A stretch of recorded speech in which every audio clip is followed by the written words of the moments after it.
एक बात तो जो बाइडेन ने लाइटर नोट पे की कि नेतन्याहू से मेरी एक दफ़ा मुलाकात हुई, तो मैंने उसे कहा कि हाँ, आई लव यू, मुझे तुमसे बहुत मोहब्बत है, लेकिन मुझे तुम्हारे कहे हुए किसी चीज़ पे कोई यकीन नहीं है और मैं आज भी इस बात पे कायम हूँ। हुँ। एक बात तो उन्होंने इस गुफ्तगू में ये की कि मुझे नेतन्याहू की किसी बात पे कोई यकीन नहीं है और मैं आज भी उस पे कायम हूँ।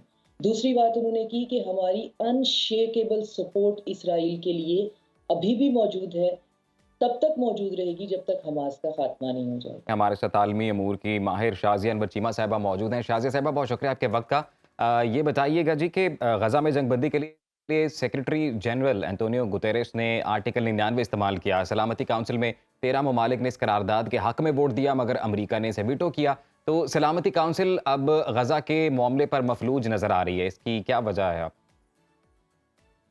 वही करारदाद जो है वो आज के दिन में फिर मंजूर होने के लिए पेश की जाने वाली है। आज यूनाइटेड नेशन के सलामती काउंसिल का हंगामी इजलास फिर से होगा, जिसमें अमेरिका की पोजीशन जो है वो पूरी दुनिया के सामने बहुत क्रिटिकल है, क्योंकि हुँ। पहले भी उसी की वजह से ये वीटो हो गई थी। और ना सिर्फ ये कि उसने उसे वीटो किया था, बल्कि बहुत ज़्यादा उसी जो है टेन्योर में बहुत असलहा भी प्रोवाइड किया था, टैक्स दिए थे और बहुत सी ऐसी चीज़ें जो हैं जो कि इस जंग में इस मुजरिमाना जंग में नहीं पहुंचानी चाहिए थी। ऐसे वेपनरी जो है जिसको पूरी दुनिया ने इनको रोका भी, लेकिन ये रुके नहीं, ये इन्होंने उनको फ्राहम की। इसमें एक बहुत इंटरेस्टिंग पॉइंट ये है कि कल रात जो बाइडन ने एक गुफ्तगू में एक बहुत कंफ्यूज सी 3 स्टेटमेंट्स दी हैं, जिससे थोड़ा-सा अहाता किया जा सकता है कि जी। जी। आज वो वीटो करने वाले हैं या नहीं करने वाले हैं, क्या कहने वाले हैं। एक बात तो जो बाइडेन ने लाइटर नोट पे की कि नेतन्याहू से मेरी एक दफ़ा मुलाकात हुई, तो मैंने उसे कहा कि हाँ, आई लव यू, मुझे तुमसे बहुत मोहब्बत है, लेकिन मुझे तुम्हारे कहे हुए किसी चीज़ पे कोई यकीन नहीं है और मैं आज भी इस बात पे कायम हूँ। हुँ। एक बात तो उन्होंने इस गुफ्तगू में ये की कि मुझे नेतन्याहू की किसी बात पे कोई यकीन नहीं है और मैं आज भी उस पे कायम हूँ।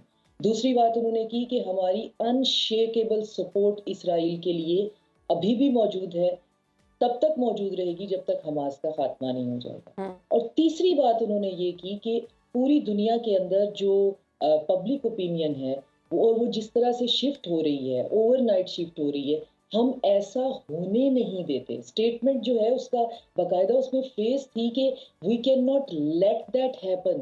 ये हुँ। जो ओवरनाइट शिफ्ट है पब्लिक ओपिनियन की, इसको हमें कंट्रोल करना है और ये हम कुछ दिनों से देख भी रहे हैं कि पहले तो ये हो रहा था कि आप इज़राइल वेस्ट जो है और ग्लोबल मीडिया इज़राइल की बहुत सपोर्ट कर रहा था।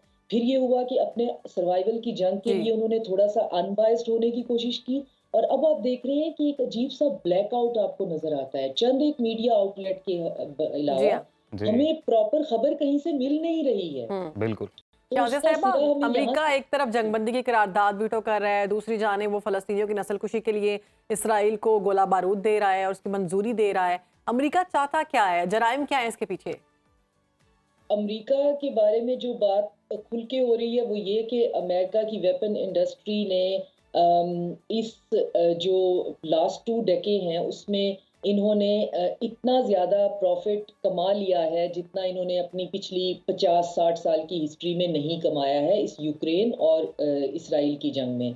और ये कॉन्स्पिरेसी थ्योरी भी हो सकती है। बहरहाल स्टॉक मार्केट में फैक्ट्स मौजूद हैं कि और बाकायदा नाम के साथ कि जो असलहा बनाने वाली कंपनीज़ हैं, क्योंकि अमेरिकन इकोनॉमी जो है वो जी, बहुत बहुत ज़्यादा शुक्रिया इस वक़्त आपका शाज़िया फ्रेजाइल अनवर है। चीमा साहिबा। माज़रत ज़रा वक़्त की किल्लत है, अपना ख़ुसूसी वक़्त दिया और इस वक़्त जो गज़ा में सूरत-ए-हाल है, उससे मुतल्लिक़ अपना तज़िया पेश किया। आप कहीं भी हों, वक्त कोई भी हो, बाखबर रहिए दुनिया के हालात व वाक़यात से।